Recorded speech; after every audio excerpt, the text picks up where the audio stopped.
Les émois d'une voix, saison 3, épisode 5, là-bas. Quelle naïveté de croire que le bouton reset permettrait de remettre le compteur à zéro et que le temps présent se muterait en heureux temps passé et que la disparition d'un être cher s'effacerait en un tour de passe-passe, toute sorcière que l'on se croit. Et quelle cruauté de s'entendre répondre, sans volonté de heurter, ce que la raison oppose au cœur à un simple et non moins terrible constat. Non, il ne reviendra pas sonner à ta porte. Alors c'est cela la mort? La séparation? Le définitif? Le jamais plus qu'on espérait retenir un peu? Nous ne serions que des voleurs d'instants, des êtres en sursis, un couloir de la mort où chacun attend, sans vraiment le savoir, son tour de passage vers l'autre tunnel, apaisant, enfin, après toutes les péripéties d'une incarnation plus ou moins réussie. Pauvres de nous, manipulés, se laissant faire par le destin, la main de Dieu ou du diable, c'est selon, par la vie d'humain qui nous est offerte, aussi vite qu'elle nous est ôtée, donc trop vite, dans cet espace-temps où les bons moments filent, tandis que les mauvais nous laissent l'impression de s'éterniser. Joli mot que l'éternité. D'autres y ont vendu leur âme pour cette éternelle jeunesse qui se jouerait de la mort, de cette faucheuse que l'on craint sans pitié, à l'image de la Pâque qui couperait le fil de nos vies à sa guise et sans même nous consulter. Mais pour l'ensemble des croyants, mourir n'est rien, c'est vivre qui est souffrant. Mourir n'est rien face à ce qui nous attend là-bas. Où es-tu à présent, mon ange gardien? Celui que le ciel, dans sa bonté pour moi, a placé sur ma route. Ce même ciel qui t'a également permis d'avancer sur ton chemin en me plaçant à tes côtés. Et ce même ciel de m'enlever l'ange gardien qui a guidé mes pas sur cette terre, ma référence, mon tout, pour lequel j'ai été le soutien indéfectible, le faire-valoir, l'ange gardien de mon ange gardien, en quelque sorte. Qui s'y retrouve? Pas toi, me dirais-tu. Trop d'anges, et qui veut faire l'ange fait la bête. Trop de croyances, en dehors pour toi de toute la réalité, du concret de ce monde ici-bas où nos âmes s'enlisent quelquefois.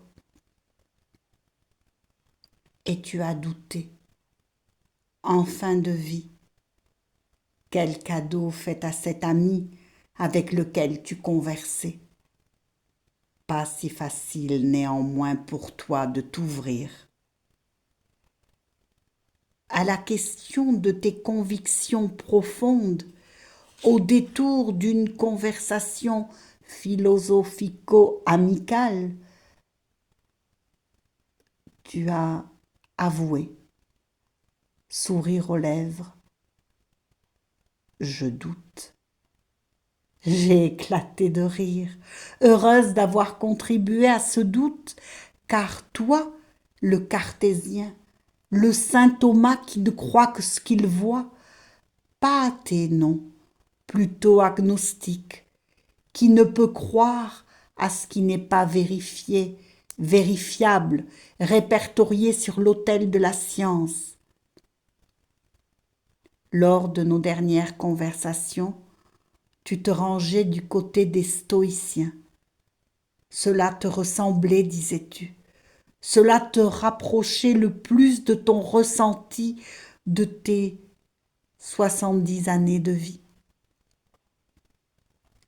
Infailliblement, tu citais le poème de Vigny, La mort du loup, texte qui te hantait, disais-tu, depuis ton enfance.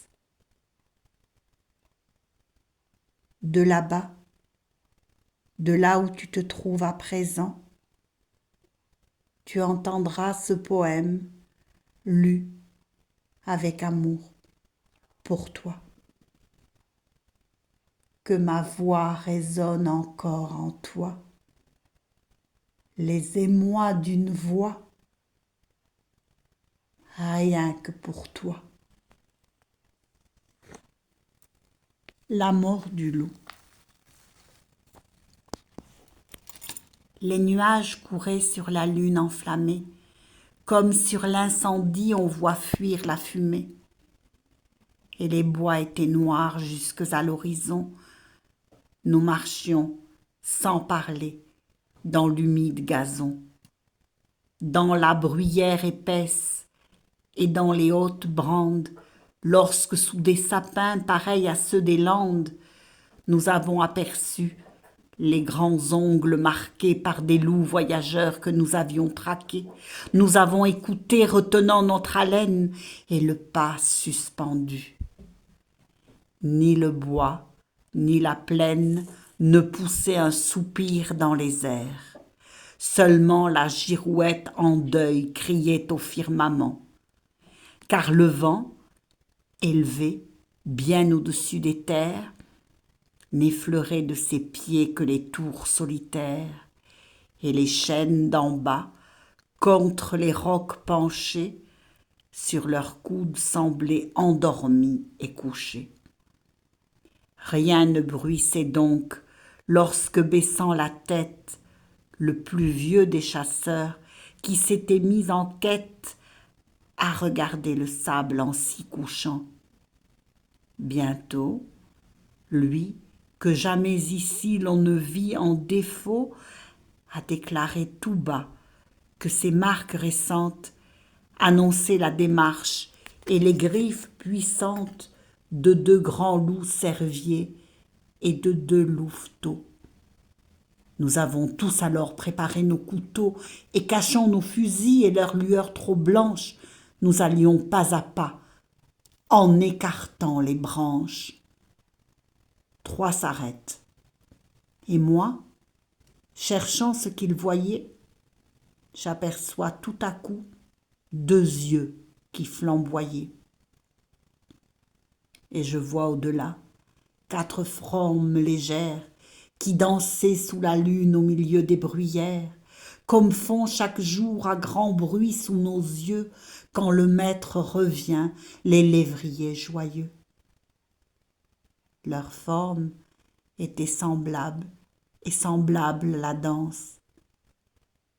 Mais les enfants du loup se jouaient en silence, sachant bien qu'à 2 pas, ne dormant qu'à demi, se couche dans ces murs l'homme, leur ennemi. Le père était debout, et plus loin contre un arbre, sa louve reposait, comme celle de marbre qu'adoraient les Romains, et dont les flancs velus couvaient les demi-dieux, Rémus et Romulus. Le loup vient et s'assied, les 2 jambes dressées, par leurs ongles crochus dans le sable enfoncé. Il s'est jugé perdu, puisqu'il était surpris, sa retraite coupée et tous ses chemins pris. Alors il a saisi dans sa gueule brûlante du chien le plus hardi la gorge pantelante, et n'a pas desserré ses mâchoires de fer, malgré nos coups de feu qui traversaient sa chair, et nos couteaux aigus qui, comme des tenailles, se croisaient en plongeant dans ses larges entrailles, jusqu'au dernier moment où le chien étranglé, mort longtemps avant lui, sous ses pieds à rouler. Les couteaux lui restaient au flanc jusqu'à la garde, le clouaient au gazon tout baigné dans son sang. Nos fusils l'entouraient en sinistre croissant. Il nous regarde encore. Ensuite, il se recouche, tout en léchant le sang répandu sur sa bouche, et sans daigner savoir comment il a péri, refermant ses grands yeux, meurt sans jeter un cri.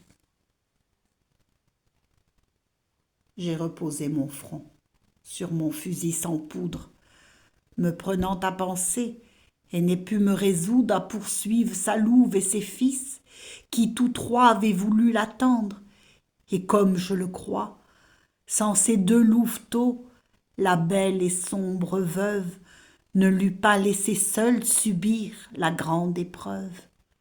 Mais son devoir était de les sauver afin de pouvoir leur apprendre à bien souffrir la faim, à ne jamais entrer dans le pacte des villes que l'homme a fait avec les animaux serviles, qui chassent devant lui pour avoir le coucher les premiers possesseurs du bois et du rocher.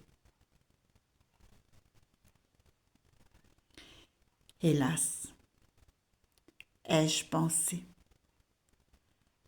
malgré ce grand nom d'homme, que j'ai honte de nous, débiles que nous sommes. Comment on doit quitter la vie et tous les maux, c'est vous qui le savez, sublimes animaux. Avoir ce que l'on fut sur terre et ce qu'on laisse, seul le silence est grand. Tout le reste est faiblesse.